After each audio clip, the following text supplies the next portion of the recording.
superstición, suprimes las semillas para la violencia. Steven Pinker.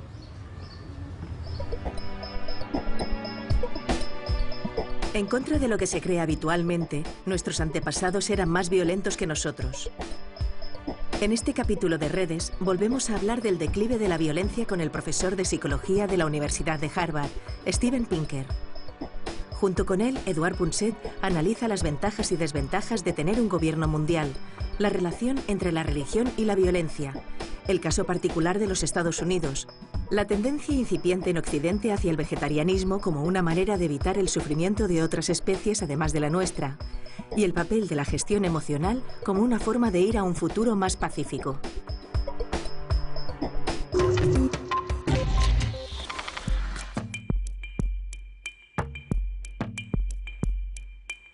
Todo el mundo conoce ya a Pinker, sobre todo por sus análisis de los procesos cognitivos y del aprendizaje lingüístico. Pero ahora este gran científico está inmerso en desvelar lo que demasiado se empeñaban en ocultar. Contra todo pronóstico, no solo están disminuyendo los índices de violencia, sino que además aumentan los niveles de altruismo. Somos cada vez más mansos, aunque parezca lo contrario. Pero las implicaciones de esta sugerencia son mucho más trascendentales que la propia tesis. Es el concepto de modernidad lo que está cambiando. La erosión de la familia, la tribu, las tradiciones y la religión, la erosión de esas cosas, desembocan de manera imperceptible en una sociedad movida por fuerzas como el individualismo, el cosmopolitismo, la razón y la ciencia. La historia de la evolución nos demuestra que el círculo familiar restringido en el que se ejerce el altruismo se amplía con el paso del tiempo de forma ininterrumpida.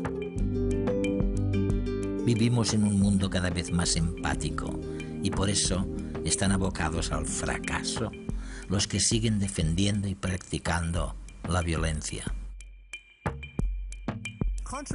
En contra de lo que se cree, normalmente nuestros antepasados eran muchísimo más violentos que nosotros.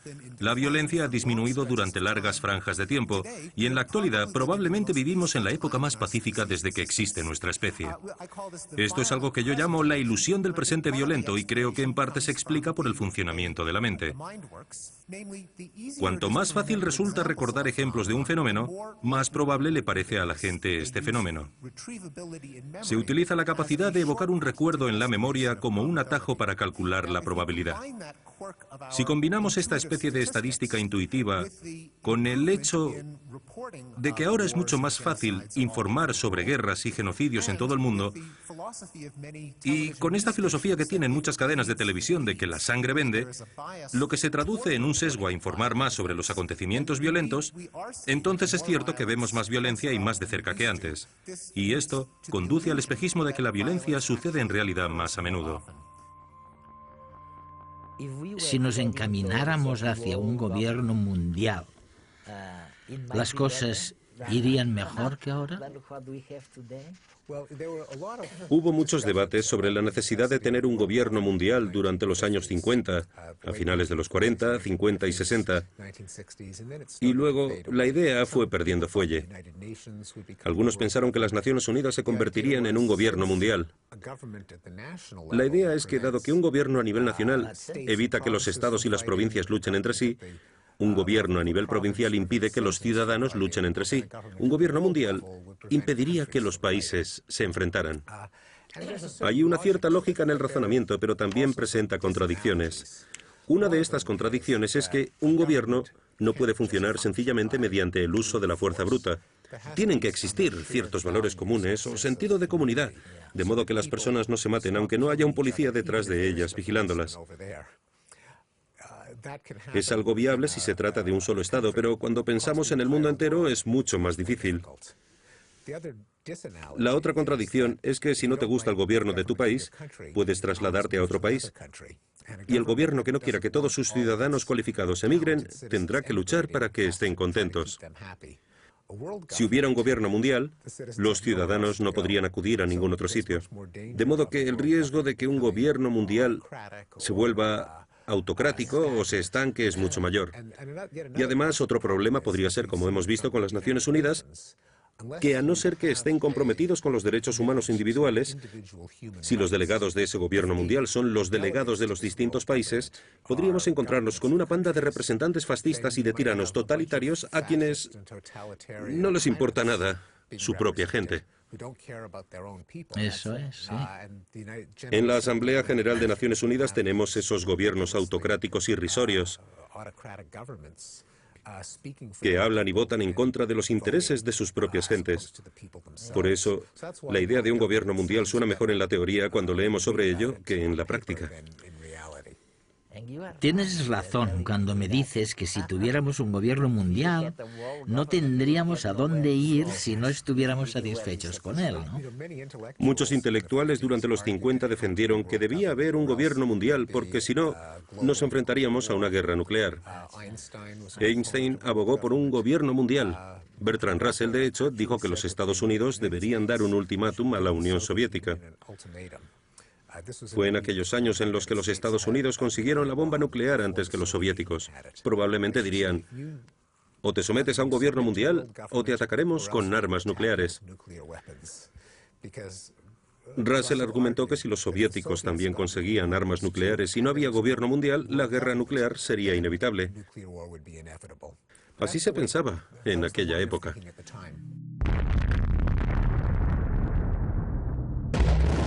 La violencia.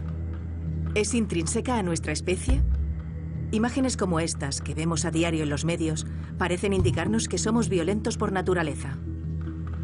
Investigadores como el psicólogo de la Universidad de Texas, David Bass, nos señalan que todos somos asesinos en potencia.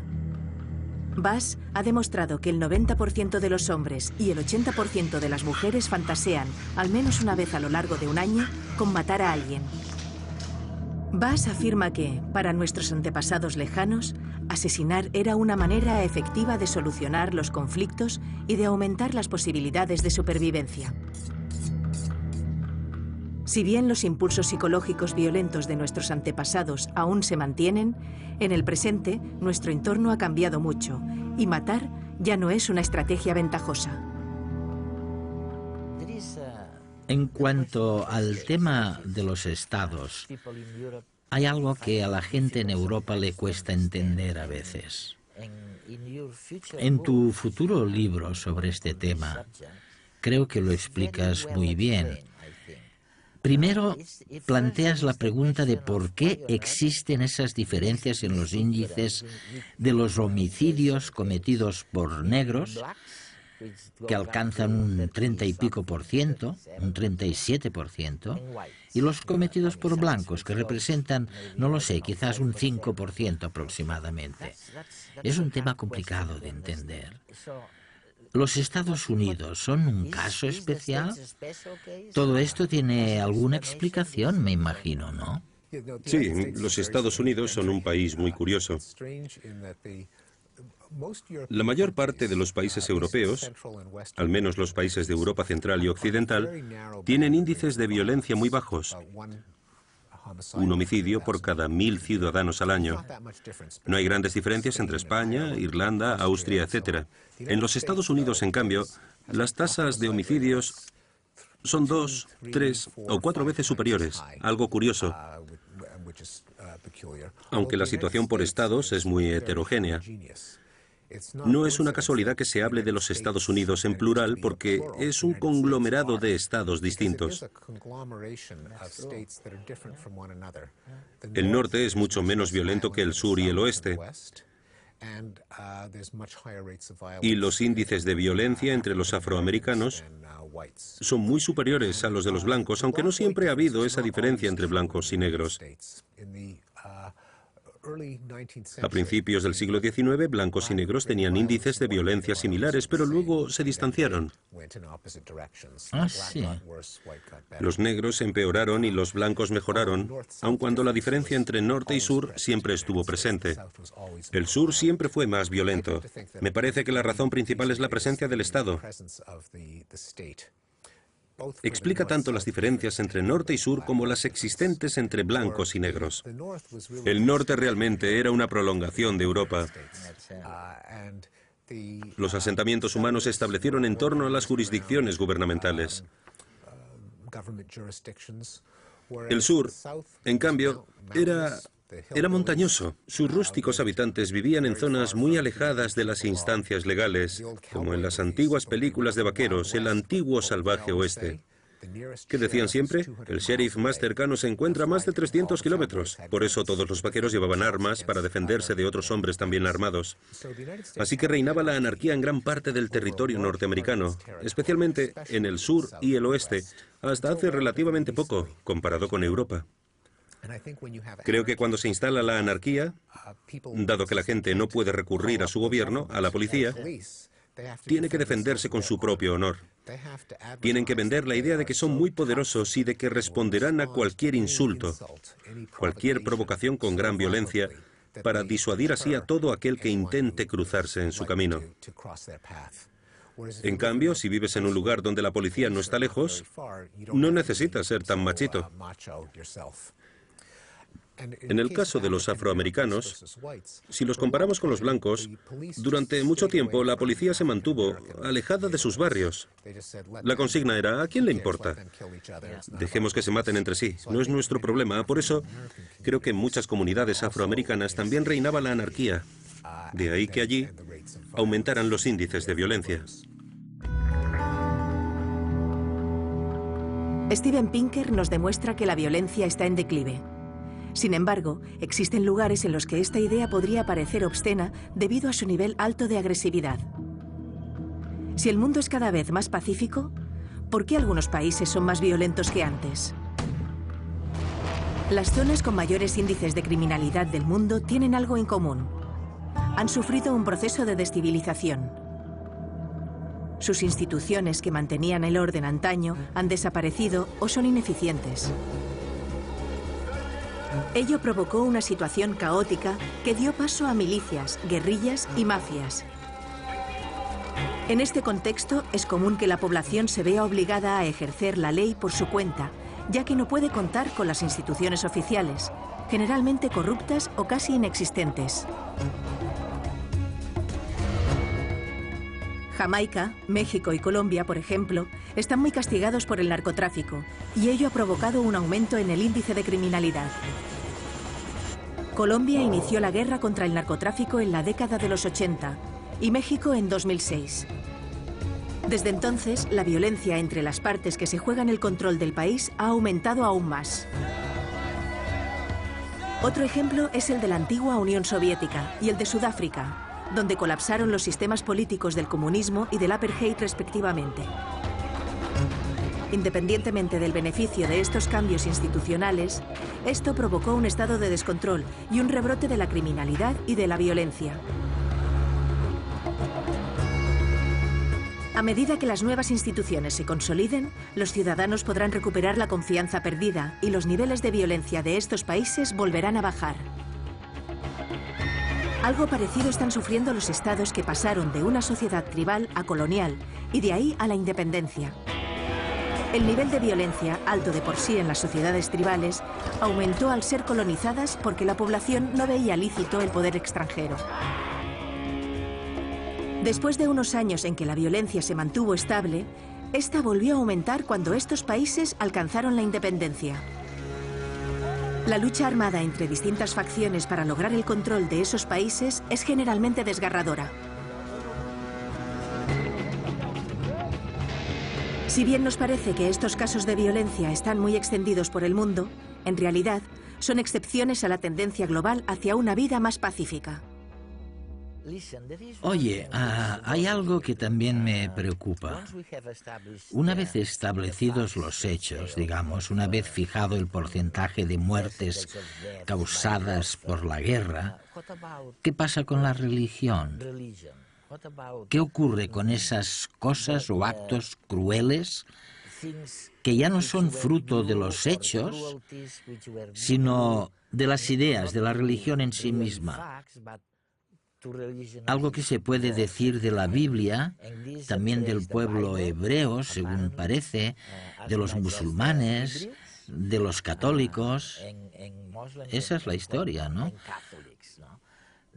¿Cuál es tu opinión sobre la crueldad espiritual comparada con la crueldad factual, de hechos? Creo que en las sociedades humanas la religión no ha sido una fuerza uniforme a favor del mal o del bien. Pero pienso que probablemente ha hecho más daño que bien, aunque ha ido en ambos sentidos por distintas razones. Una porque, como dijo Voltaire, aquellos que consigan que creas en lo absurdo pueden conseguir que cometas atrocidades. Hay muchas creencias que derivan de supersticiones. Si eliminas la superstición, suprimes las semillas para la violencia. Un ejemplo de ello son los sacrificios humanos que inspiraron a todas las civilizaciones antiguas. ¿Por qué arrojar a una chica virgen a un volcán o cortarle el corazón a un ser vivo? La idea subyacente era que suceden muchas cosas malas en la vida, así que seguramente Dios disfruta con el sufrimiento y el derramamiento de sangre y la muerte. Si somos proactivos y matamos a alguien para satisfacer a Dios antes de que nos ponga en peligro, quizás se sentirá satisfecho y nos dejará en paz. Si no crees en ese tipo de Dios, no ofreces sacrificios humanos. Otro ejemplo, si crees que solo aceptando la misión de Dios o la palabra de Jesús te salvarás de una eternidad en el infierno, entonces, si torturas a una persona hasta que se convierta al cristianismo, le estás haciendo un favor, el mayor favor de su vida. Mejor unas pocas horas de tortura ahora que una tortura eterna en el infierno. Y si alguien va por ahí diciendo que la Biblia es mentira, es como si propagara una enfermedad mortal. Así que lo responsable desde el punto de vista de la seguridad pública es silenciarlo antes de que pueda descarriar a otras personas. Si deslegitimas esas creencias y dices que el infierno no existe, que no hay nada después de esta vida, que esto es todo lo que tenemos, moralmente ya no está justificado que tortures a alguien hasta que se convierta ni que silencies a nadie por herejía. Por eso creo que en general la verdad es más humana que la superstición. Una cosa distinta. Oye, ¿qué piensas de los vegetarianos? Sí.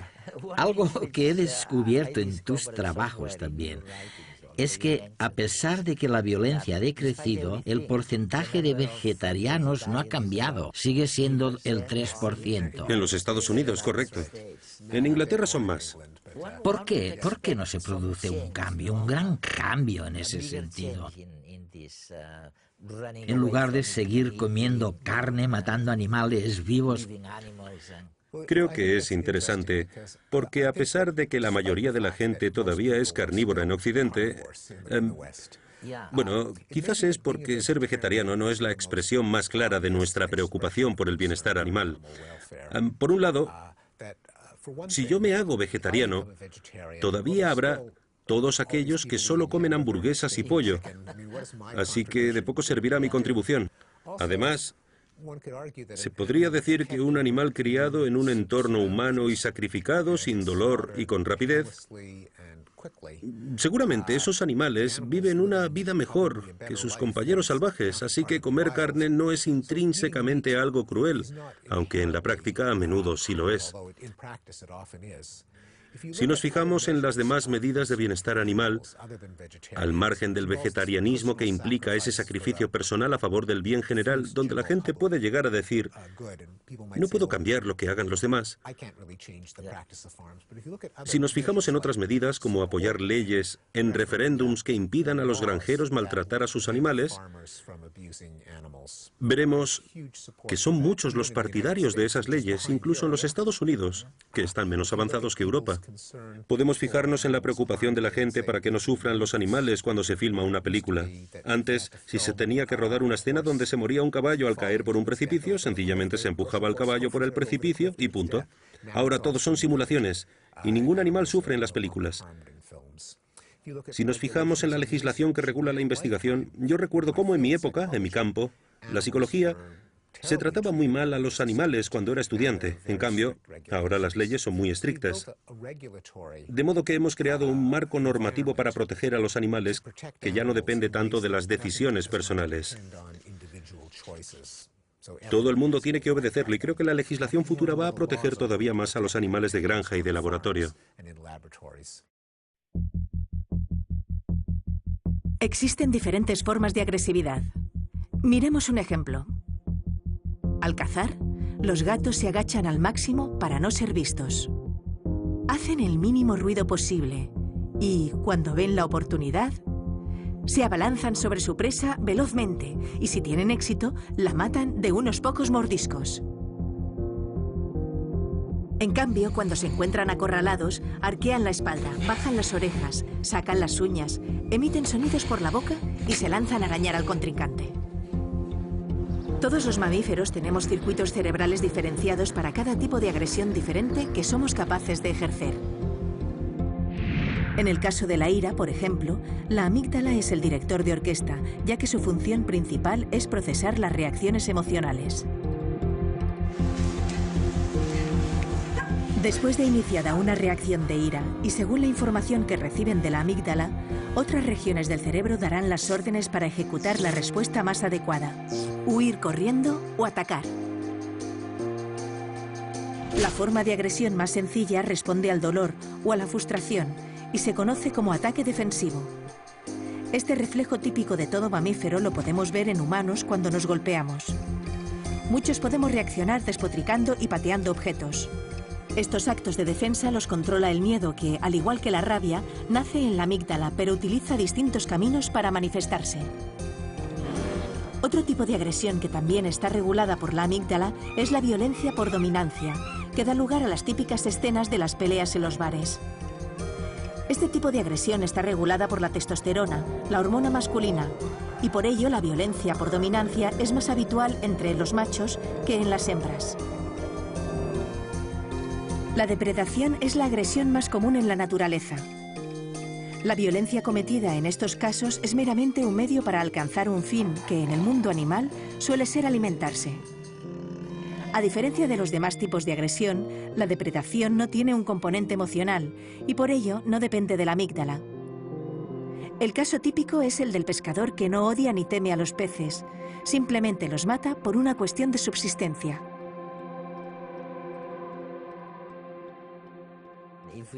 Si pensamos en la arqueología de las emociones, ¿qué piensas? Pues es una pregunta que me planteo a menudo.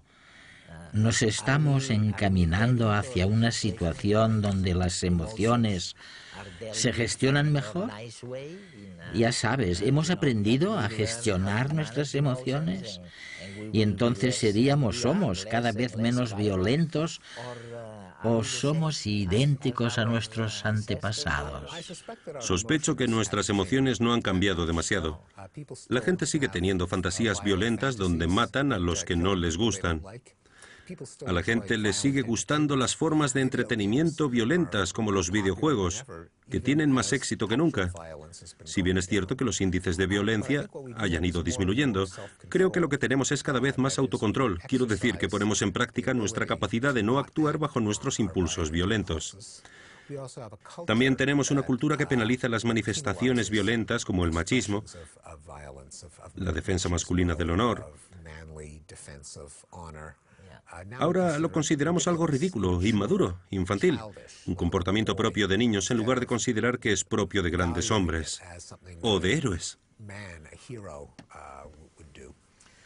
Entonces, la gestión de las emociones, aprender a gestionar las propias emociones, podría ser un buen camino para enfrentarse al futuro. Creo que sí, y de hecho, como psicólogo siempre me gusta remitirme a los experimentos. Hay experimentos que ponen de manifiesto que a medida que las personas pierden autocontrol, son más propensas a las fantasías violentas, a castigar a los demás con violencia. En cambio, si refuerzan su autocontrol, son mucho menos proclives a reaccionar de forma violenta. Así que incluso disponemos de datos científicos que sugieren que el autocontrol reduce la violencia.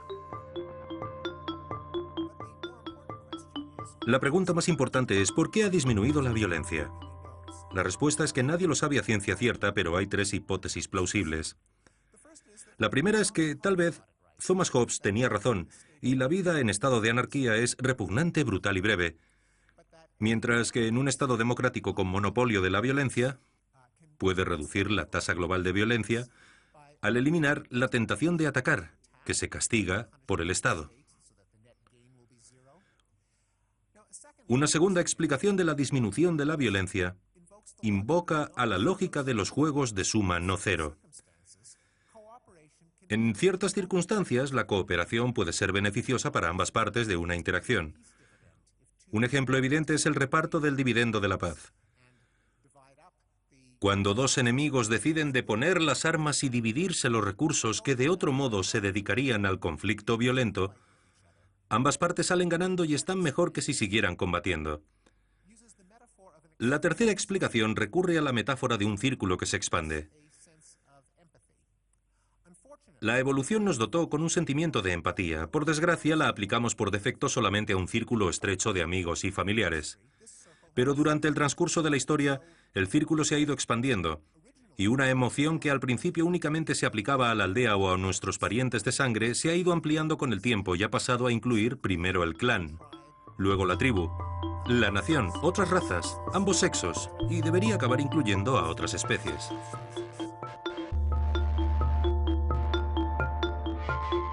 El mundo es cada vez menos violento, pero nuestras emociones son las mismas que antaño. Steven Pinker.